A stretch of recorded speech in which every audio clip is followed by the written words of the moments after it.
And here we go. All right. So for those that skipped out last week, I won't mention any names, Steve and Amber, but we'll review.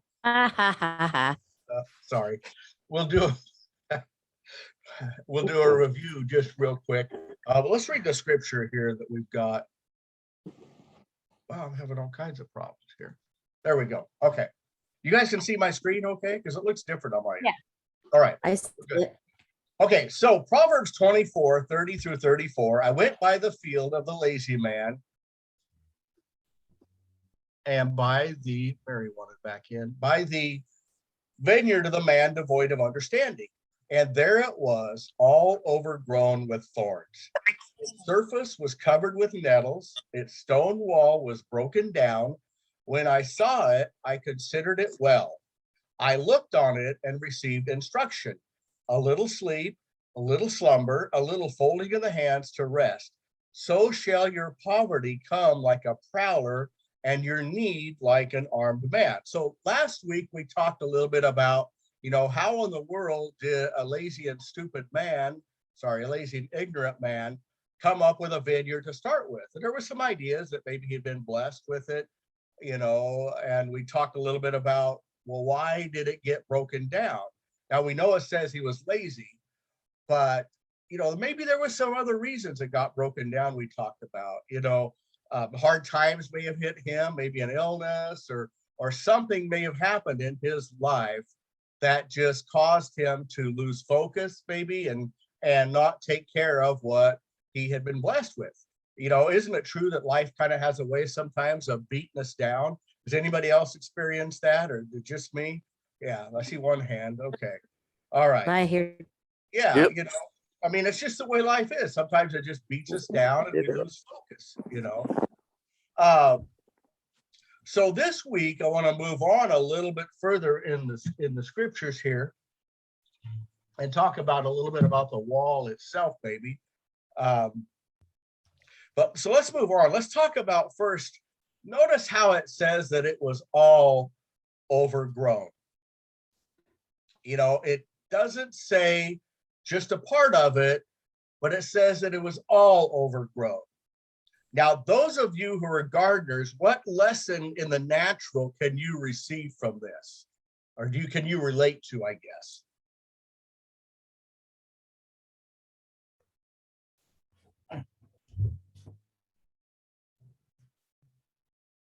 Anybody out there ever raise a garden? It's going to be a lot of work to get it ready for the crops. Yes, that's one thing. Weeds. All weeds, right? But notice the words, it was all overgrown. So keeping it weeded as you go instead of letting it get out of hand. Right. If you let it go, your garden is going to become all overgrown. It doesn't matter how good of soil you have. Actually, the better your soil, the more weeds are going to grow. But if you neglect, what you're doing, it's going to get all overgrown. Make sense? So what about, can anybody relate that to the spiritual sense? And what does that tell us about the enemy? This is good. I like this. You'll like this. So what's it tell us? That we got to stay in constant prayer. Okay. Good. Okay. Yes. And we'll get to that. But what does it tell you about the devil when it says it was all overgrown with weeds in a spiritual sense? He doesn't leave anything alone. Okay, you're on the right track there. So look at this picture here. Bless you. Thank you. Are you sick too? No allergies. Allergies. Okay, good. Yeah. All right. So look at this picture here. And has anybody ever heard the saying, don't give the devil a ride, he'll always want to drive? Yep. I've never heard it. You've never heard that. Okay. Yeah. So what it's basically saying is don't give any place to the enemy because he will take it all. Or think about this saying, you know, you got a ruler here. Think about the saying, you know, and we use it for people, but you know, you give them an inch, they'll take a mile. Yeah. And isn't that Yep. the way the enemy really is? Yep. You know, if you give him, and we've all been there, maybe some of us more than others, but if you give him a foothold in your life, then he will try to take over everything. And pretty soon it's all overgrown. There's nothing left. You know, you can't, if you let the enemy do what he really wants to do, it's hard to find the good crop because of everything that he sows into your life. Does that make sense? Yes. Okay. Yeah. All right. So you're with me there. Yes. All right. So let's look here. This might be a shorter lesson than I even thought. Oh, we're moving fast. Okay. Hey, Kevin, I actually have something to share Go for it. along Get it those back lines. up. Okay. When I was a teenager, I had gotten mad about something, and I was just good and mad, and I was, you know, just going down the list to my mom, you know, and she's like, now I know that you're mad about this, but don't, and you have a right to be, but don't let that take root. She's like, those roots are hard to get out. She's like, don't give it place in your life or it'll stay there, you know, and that's part of those, keeping those weeds weeded out as you go. Don't let something fester and stay there, but pull it out. Don't let it take root. Don't even let it give it a chance to take over. That's a really good point. I like that story too. You know, that's a good point. Yeah, if we keep the weeds out to start with, it's a lot easier, you know.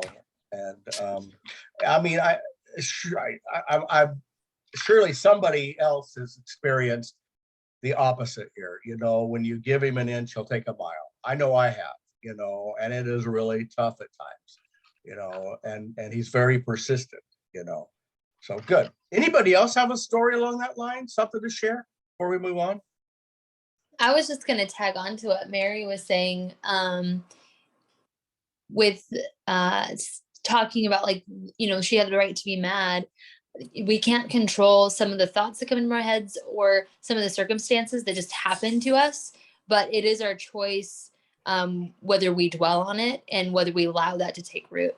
Because I think sometimes, like, it's not always an issue of our own making. So there, it's just life, and it's kind of up to us what we do with it. Okay, good. I like that. Yeah, cool. Hey, Brother Kevin. Yes. I know we're talking about weeds right now, but you know, what's an interesting thought that comes to my mind is, how can we have the fruit of the Spirit or the fruit of a garden if all we have is weeds? Yeah, that's awesome. I like that. Yeah, because the fruit gets choked out, doesn't it? Yeah. You know, it seems like the bad overtakes the good. Oh, Mhm. Michael Steptoe once said. Oh. Okay, yeah, it seems like the bad overtakes the good, you know, and if you let the weeds start getting in, then and you neglect just a little bit, it ain't long before, you know, like I said, you give him a ride, he'll always want to drive. You know, that's just the way he is. And the enemy knows what weeds he can sow into our lives, doesn't he? Yep. Mhm. He's very clever. You know, I know we've talked some about the enemy at times past. You know, we're not dealing with somebody who is haphazard. We're not dealing with somebody who is stupid. We're dealing with a very smart entity that is organized and knows exactly what weeds to sow into your garden. And he's got a whole army of forces that are trained to do just that. But the good news now, the opposite side of that, of course, is that we have, you know, a whole army of forces that are willing to fight for us if we allow them to. You know, that could be another lesson, I guess, or another topic, you know. Okay, so it was all overgrown. It wasn't just a little. The guy saw that the wall was all overgrown, completely taken over. And yeah, somebody said, once that takes root, it's really hard to get out. Is that your mom, Mary? Is that what you said? I think it was that your mom said Yes, that was Yeah. my mom. Sorry. It takes a minute to get to the mute button. It does, and I know that sometimes I'm like waiting, and I'm like, well, okay, I'll just move on. I Sorry, think I the know. space bar, I think sometimes if you hit the space Yeah. bar, it might let you talk and then you let off. Might Yeah, but try. if you're on your phone, that doesn't work. That doesn't work, huh? Yeah, because you Kevin, have a space bar I on your have phone. one Yes. more, one other thought. I'm not sure if it's true, but it sure seems like it. Do weeds seem to sprout up and grow a whole lot faster than good seeds? It certainly seems that way, doesn't it? Yeah, Both in the natural and the spiritual, yeah.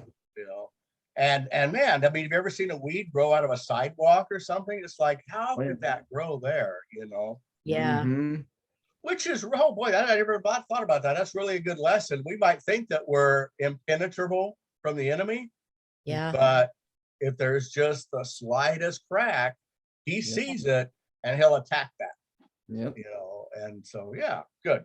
Mhm. Okay, let's move on here. So let's talk about what kind of weeds here. It was the thorns and nettles. And notice, it doesn't say that the wall was all overgrown with, dandelions and moss. It doesn't say that. Can anybody think in a spiritual sense why it says thorns and nettles and not something like dandelions and moss, something harmless? Because when you touch them, they hurt you. When you touch what, it hurts you? The dandelions? The The thorns? thorns. Okay, And the nettles. When you touch Okay. them, they hurt. really? Okay, so can you apply that in the spiritual sense then, Anne? Anything of the devil's going to hurt you. Okay, good. That's it, The enemy has no good thing for us, does he? Nothing. No. And the thorns and the nettles are designed to hurt and to sting. I mean, think about this. It just doesn't, like Pilate's, sorry, I'm getting ahead of myself. It just doesn't have the same tone if you said, Pilate placed a woven crown of dandelions on Jesus's head. Right. That just doesn't really have the same impact, does it, No. as placing a crown of thorns, because the thorns are designed and nettles are designed to hurt and hurt really bad. Yeah. It just doesn't mean the same. So when you think about the weeds that the enemy sows, they're not harmless. Now dandelions, I mean, believe it or not, you can actually eat part of the dandelions. Has anybody ever done that? I have. Has anybody else ever done that? Yeah. Okay. So Anne has, or dandelion tea is pretty common. You can actually Heard of eat that, and it's harmless. But anything the enemy sows into our lives is not harmless. It's there to destroy and to hurt us. Okay. Right. So, we talked about that. They're made for destruction. Now, Hey, yeah, go ahead. going along with that, not only made for destruction, but to prevent anyone from removing them to plant something good, I think is Okay. also a Yeah, good analogy as well. that really If is. you- Because have you ever tried to pull up a nettle, a Yeah. plant? Yeah. Good, really good. I like that, Steve. Thank you. So if we think about along the line that thorns and nettles are made for destruction, who can think of a scripture that fits that? I'm sure there's more than one, but there's one real certain one, one of my favorites that comes to mind. Well, there's 2 Peter, I think, chapter 2, I think, Okay. where Peter says that your adversary, the devil, seeks or comes as a roaring lion, seeking whom he may devour. Right. Good. Yeah, that's exactly one of them.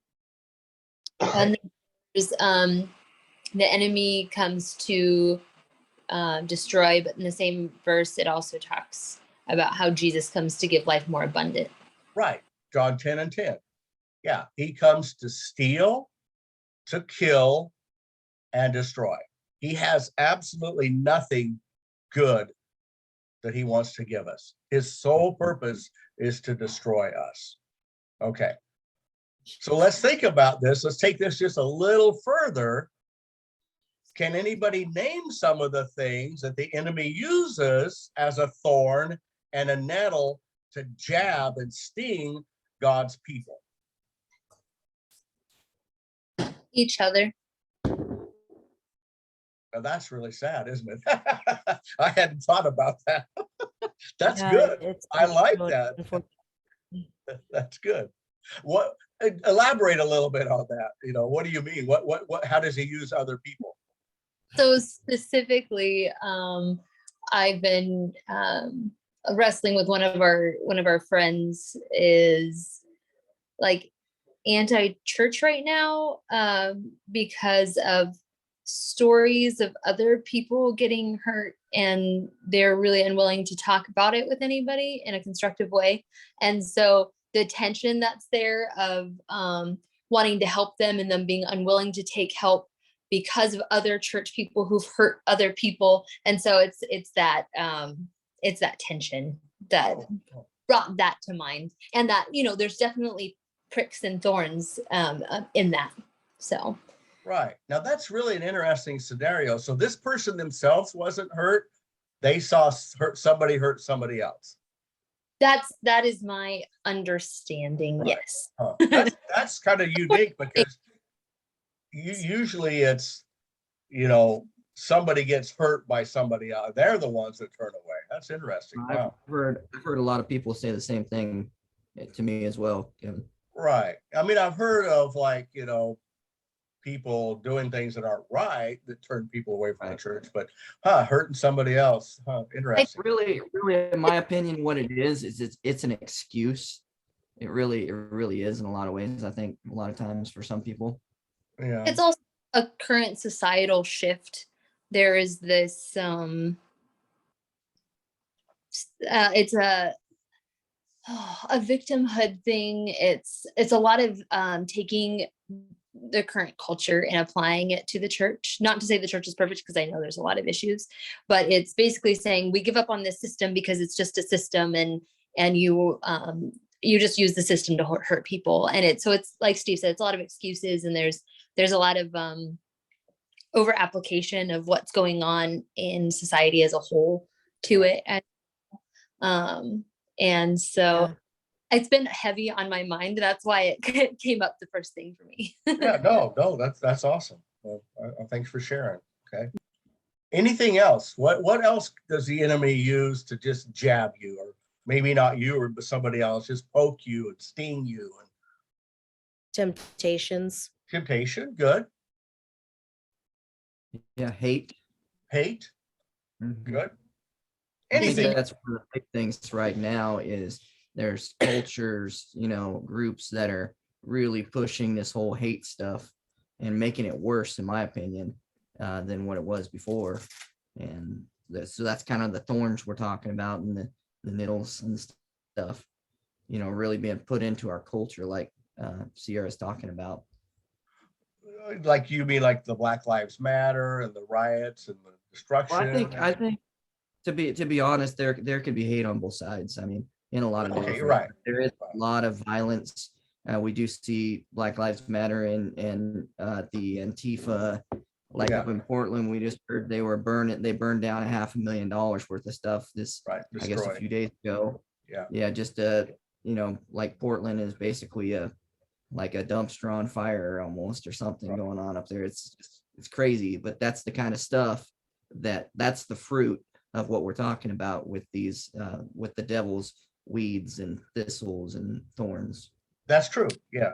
I think Mhm. for me, like, of course that's a piece of it, but for me, it's the this attitude or this concept or this idea that, like, this idea of deconstruction, And oh, I'm having a hard time describing it, but it's this like, I just lost it. You're thinking like everybody wants to get rid of the old and bring in Well, something no, new. well, that, but also like that I believe everybody should be seen and everybody should be heard, but because of this concept of everyone special and all of that, everyone's experiences are relative, and this idea that if you feel like you're not a male or a female, you can be there, them, and you have to see it my way and my way only. And it's the hypocrisy of you need to see me for me, and accept me for me, but I don't have to accept you for you. Does that make sense? So That it's like, does, yes. like that's the root of what I think is what coming, like that's the root of BLM. It's the root of the situation that I'm talking about. It's a root of a lot of things. And it's, I guess that's what it comes down to, is those concepts. Yeah, and I know what you're saying, because and farmers, they're really big to inclusivity, and I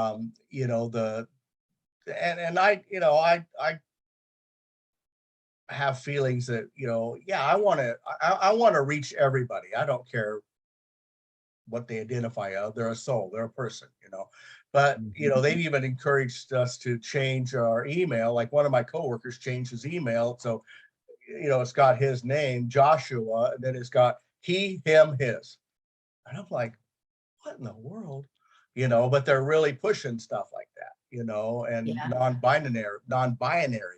And it's just like, wow, I mean, they're totally just throwing out God's word.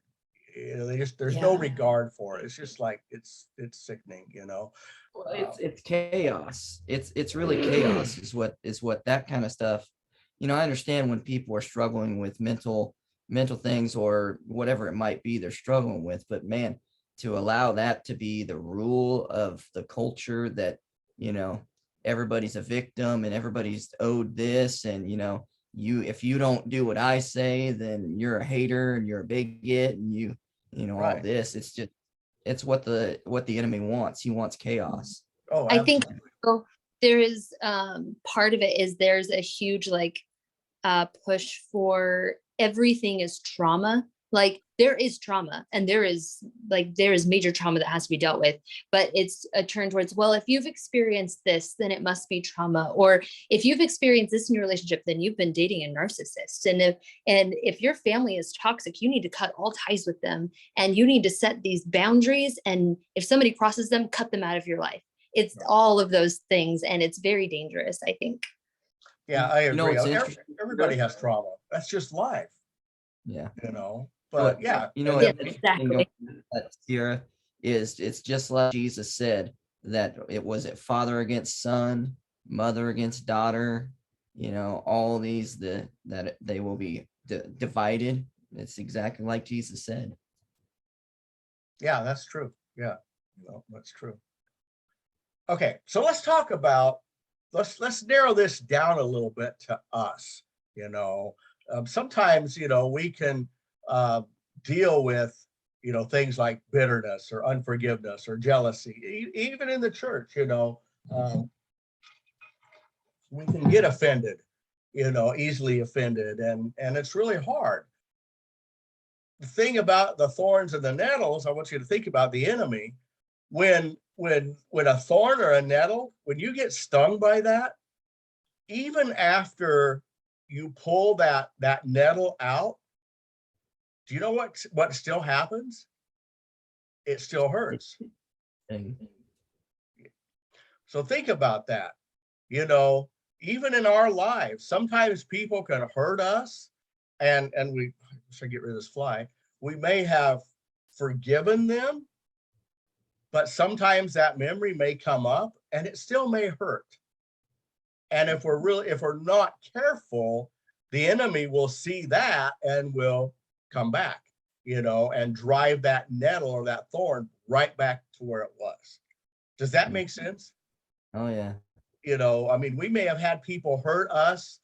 Maybe your spouse has hurt you with something, or a church member or even a pastor, and you've forgiven them, but something brings that memory back up, and the enemy will just, sting you again. So sometimes, sometimes it takes time for that hurt to go away. And it takes, in a spiritual sense, it takes a lot of prayer and growing close to the Lord and letting things go. But sometimes that pain will come back and he'll just keep jabbing it and jabbing it and jabbing it. Okay. All right. Any other thoughts before we move on? I'm going to wrap it up here real quick. Okay. Hey, Kevin, going Yes. back to where you talked about the thorns, I'm not like an expert on it, but I think if you don't remove the thorns from like your hand, it creates infection, doesn't it? Sure it would. Yeah, sure it Yeah. would. Absolutely. That's a good point.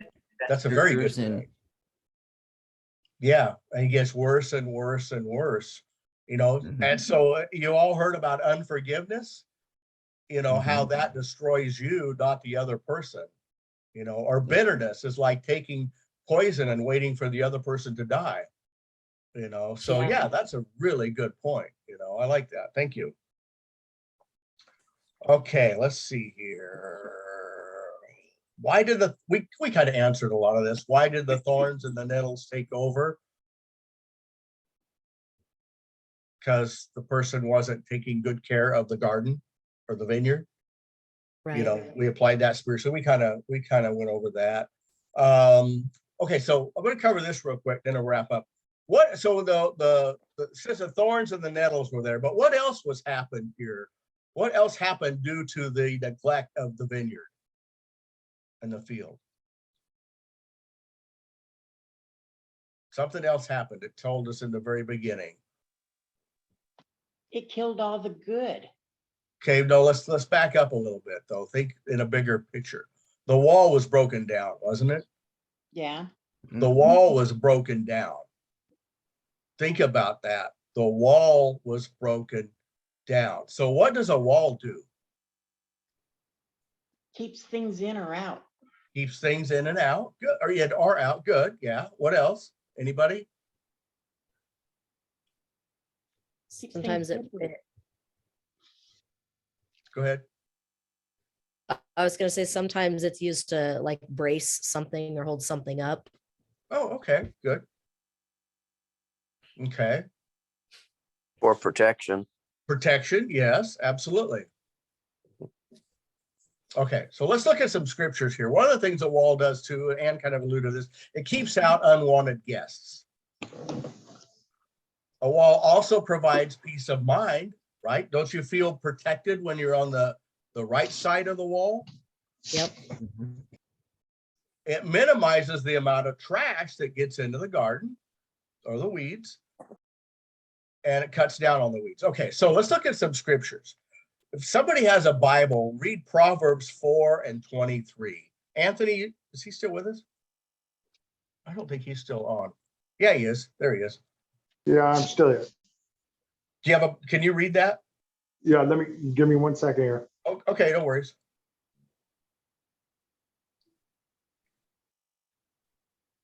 I had seen that Michael Steptoe had joined in, but it doesn't look like he stayed. Is that one of your friends, Kevin? That's Mike's best friend that lives in Georgia, I think. But Mike's gone too, so maybe they had something going on. No, he's still there. Brother Mike's still there. Oh, he is. I'm just not seeing him. Okay, Yeah, Okay, he doesn't have Kevin, it. I got it. go for it. Keep your heart with all diligence, for out of it springs the issues of life. Okay, so keep your heart, or keep the wall, so to speak, right? Keep it up. With what? With all Diligence. diligence. Now, is that easy to do? No. No. Okay, but it's necessary to keep out those issues, because out of our heart, that's where the enemy attacks us, right? That's where he drives those thorns. I mean, it's not a physical injury. It's a spiritual, it's a heart injury. So keep it guarded by the wall. Okay, good. I think everybody knows this scripture, Philippians 4:7, and the peace of God that passes all understanding will guard your hearts and minds through Jesus Christ. There's peace when you're behind the wall because the enemy can't get through. Okay. 2 Corinthians 10:5. Steve, can you read that? Yeah. What was it? 2 Corinthians 10:5.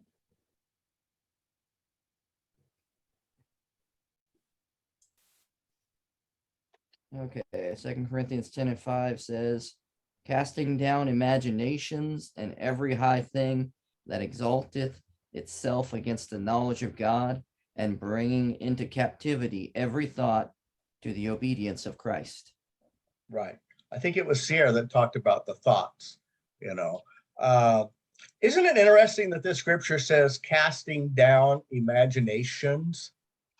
Have you ever really thought about that?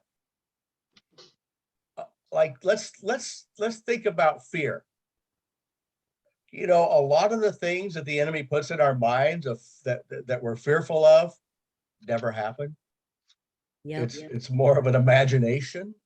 He'll blow it up to where it's bigger than it really is. And so if we stay behind the wall, and guard our hearts and our minds, then we're less likely to allow him to plant those thoughts and those imaginations, those thorns. Good. Okay, one couple last thoughts here. The wall being in good condition is really the key, the basis, the fundamental to it all. If the wall's not in good condition, then the rest of the garden and the vineyard is going to be overtaken by the weeds. But it was the wall that protects the garden or the vineyard. It's the wall. It's that protection. It's guarding your heart and your mind. It's keeping it with all diligence. It's doing what we know we should do, but sometimes fail to do it anyway. Are you with me? Are you right? Or is it just me? Nope. Yeah. Sometimes we just get so busy, it's tough, but Amber actually emailed. Was it you that emailed? Because when I talked about busy, I hadn't heard about that being under Satan's. Yeah. Yep. You emailed me something. I thought that was awesome. Yeah. Somebody had Oh, yeah. written that out. That was cool. All right. So the big question for next week, we'll talk about keeping the wall in good shape. All right. Any other thoughts before I close it out? Yeah. Okay. Brother Yeah. Kevin, in my mind talking about the wall, it's the story of Nehemiah.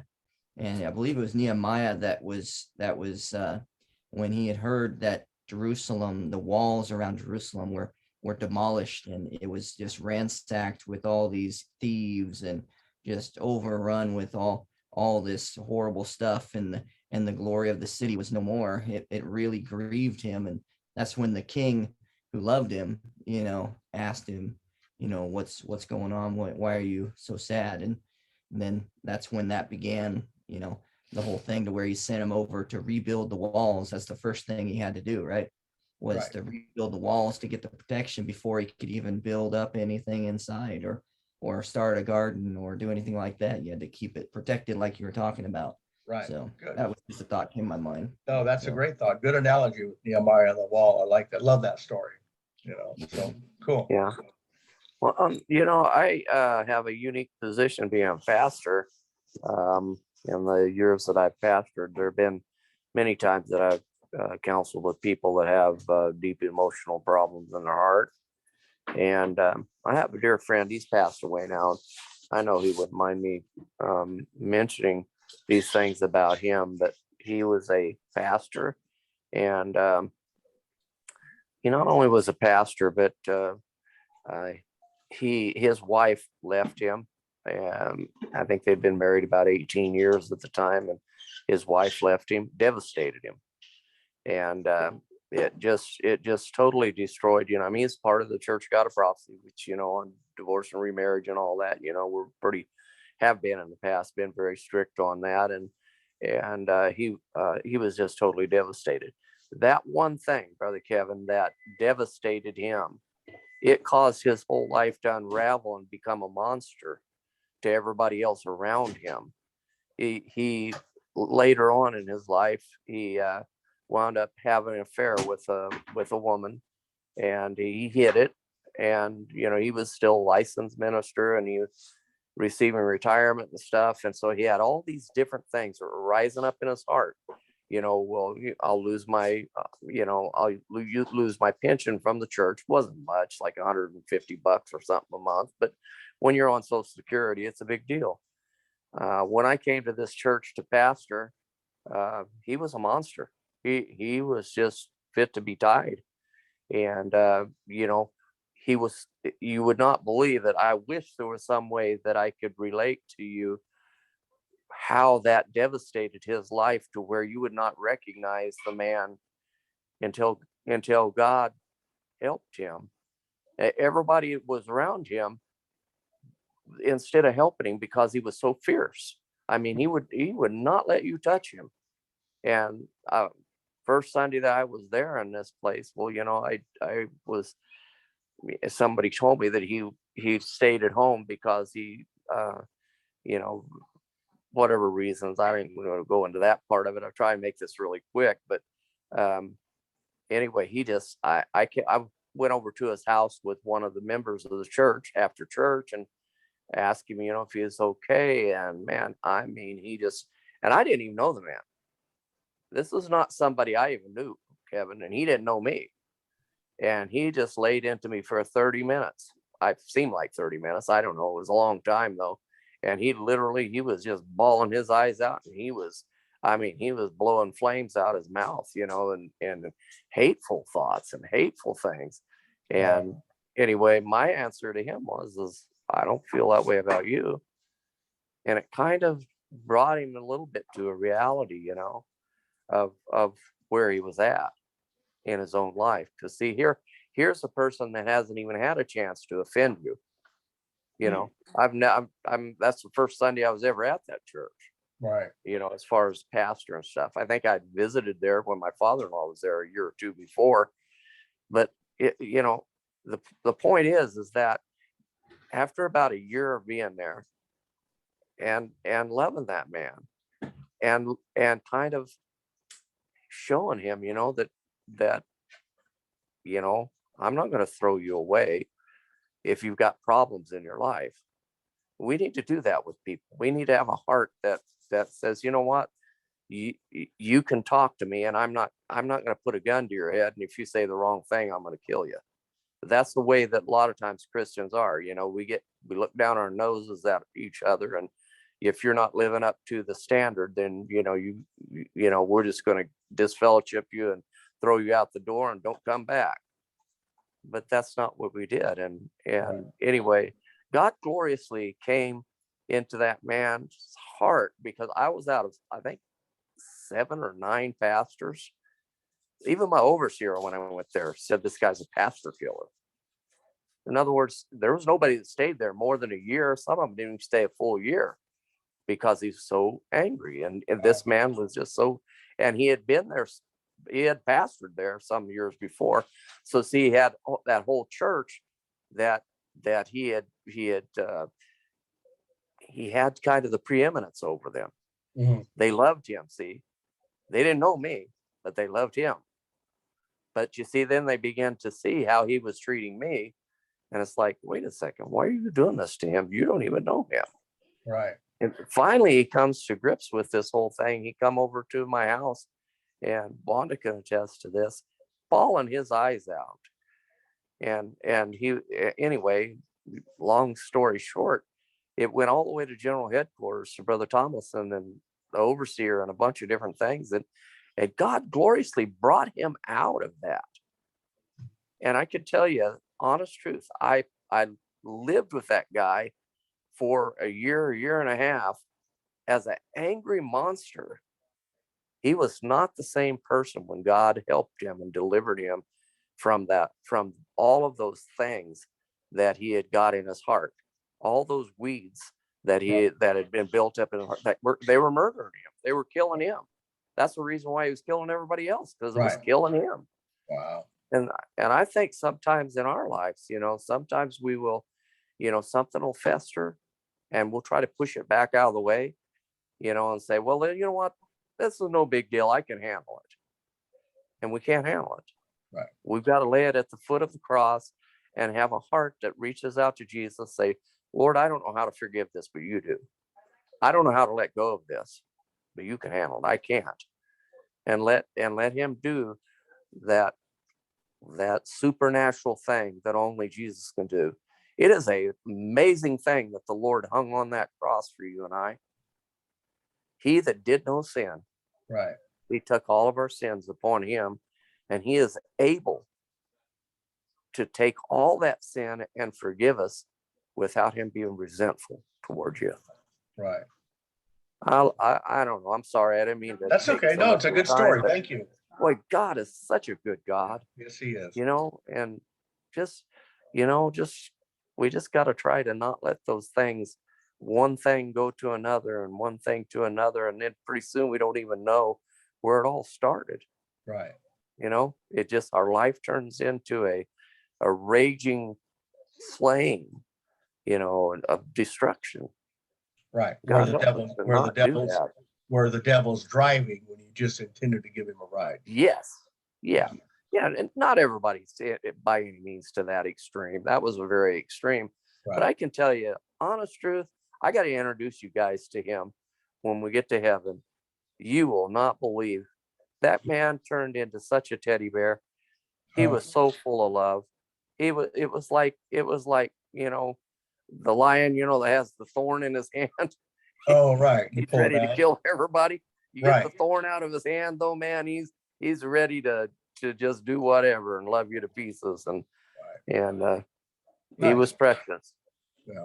That's cool. Yeah. That's a good story. Good analogy too with the lion and the thorn. I like that. So.